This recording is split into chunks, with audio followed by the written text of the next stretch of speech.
Alright guys, so I just picked up the Guld Glide water skip and I wanted to compare it to the Glide water skip Rive to help myself decide which one I want.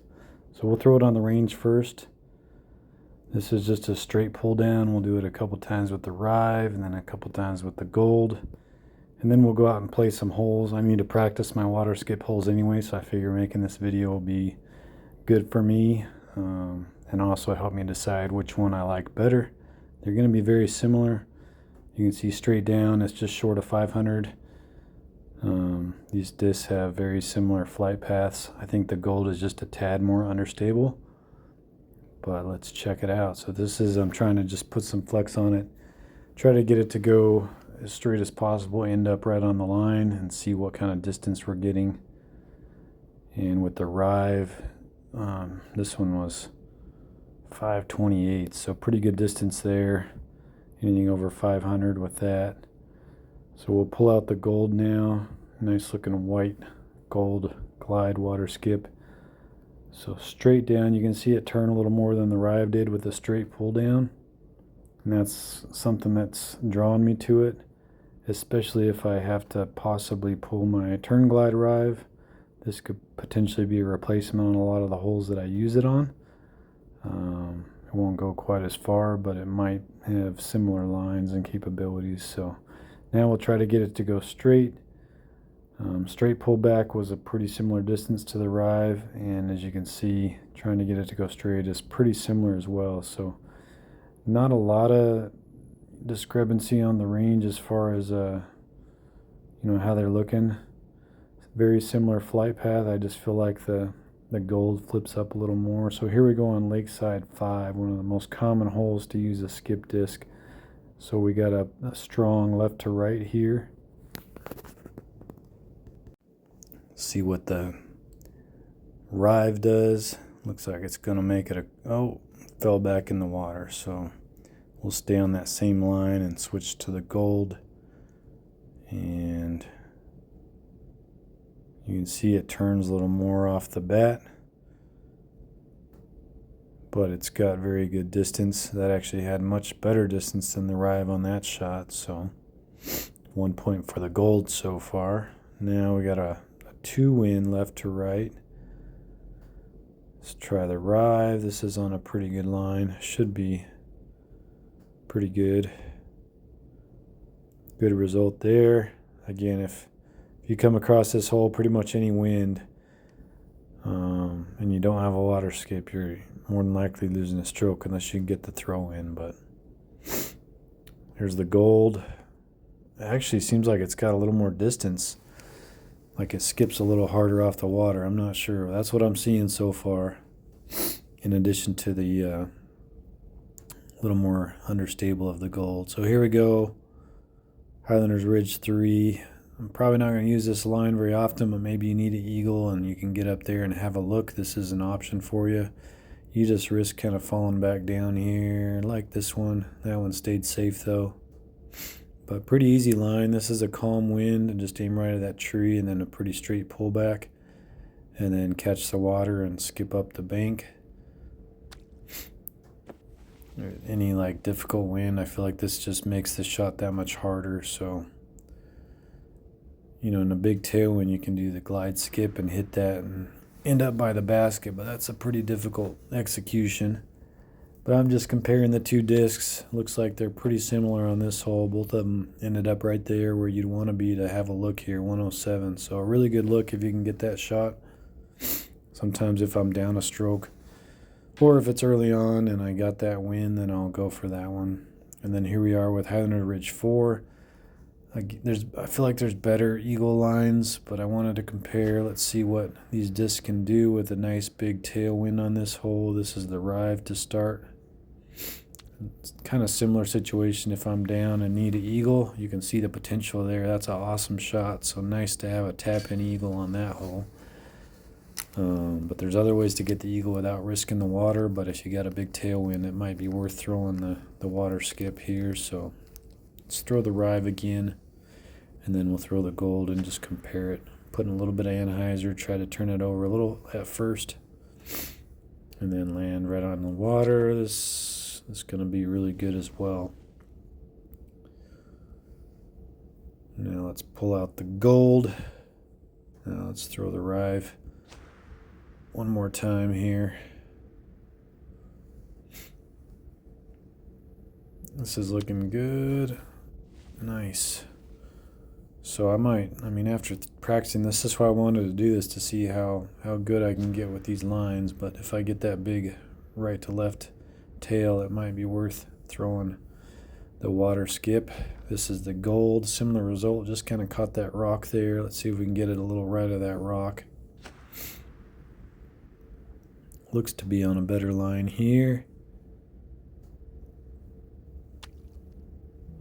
Oh, big skip across. Ended up still dry though right there. I want to try to get it heading towards the basket at least a little closer. And very good result there. Didn't end up down below, so that'd be an easy eagle. And I wanted to show this highlight shot with the Rive. I think this has been aced. I can't remember. Almost got it here. Just trying to throw the the water skips. You can see how close and the potential to a potential ace here. So just needed a little more height than we would have got that one, but still a pretty sweet shot. And here we are with Lakeside 9. This is a pretty good, just gives you a better shot at Albie and then an easier eagle. You might want to wait for that boat to pass. I almost clipped it there. If it's in your way, you don't want to risk hitting the boat. But there's the Rive. You can see you can end up on that island pretty easy on a backhand, especially in calm winds. It's not too hard to hit this island. Just one skip usually is enough to get there. This is the Guld, and then we'll kind of turn around and see how far out we are. 355, so it's doable. Definitely much easier to get there and land safely for your eagle. So another option for this hole now versus the short island on the right that we're all used to going. Oh, almost got the Albie there with the skip Sapphire. This is another really common hole. So this is a wind, a headwind, right to left. It can be tough with any other discs that aren't water skip. So this is probably when I'd be pulling out the water skip on this hole.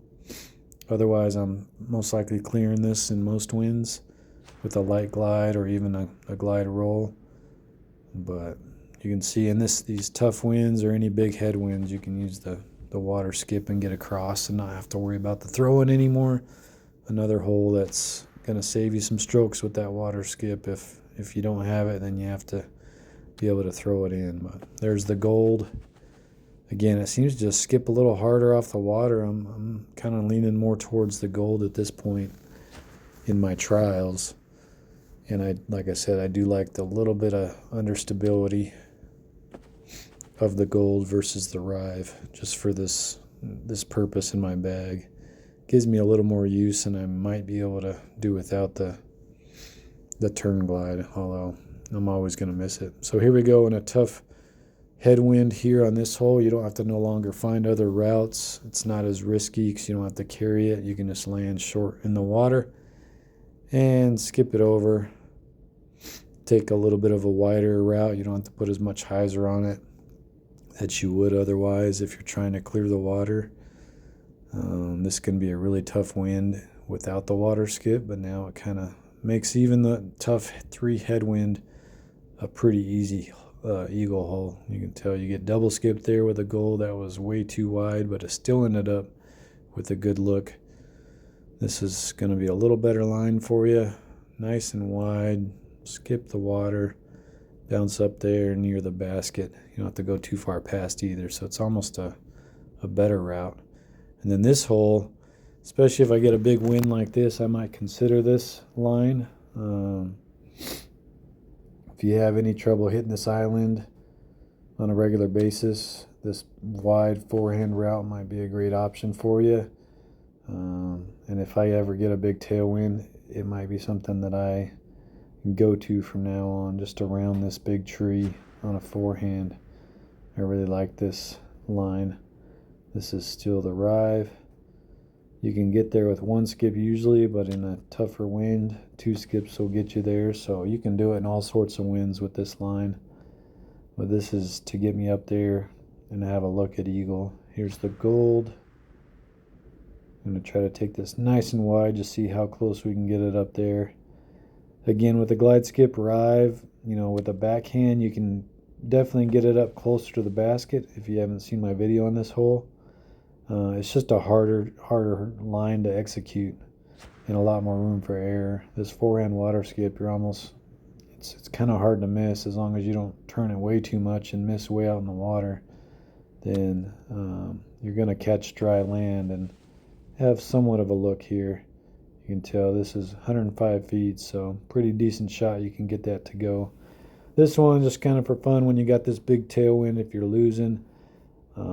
Even if I'm not, this line I really liked it. I was able to get it pretty consistently. This is with the Rive a couple times. But man, getting an eagle on this hole would be awesome. So if I ever see this wind now, I'm going to be tempted to throw this line. If you can get it out there in the water, even if it goes left of this, the challenge is getting it far enough right to where you go towards the basket. But if you get it left, all of mine were ending up safe on dry land. But slide to the left, that bottom chevron on top of that tree there, and then almost just a full anhyzer to get it turning over.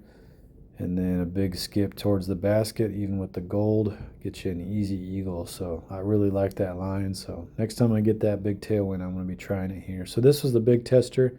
You got a tough right to left 3 headwind. Most of us are just playing this safe at this point, and here's why. I mean, you can see that even with the glide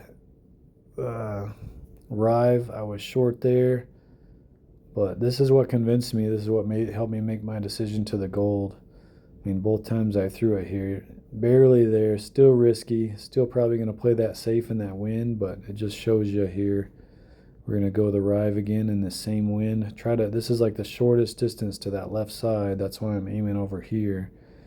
And that Rive just doesn't quite get the same skip off the water as the Guld does that I've noticed on all these different holes. So you'll see here, this is probably the best example of it. Same line.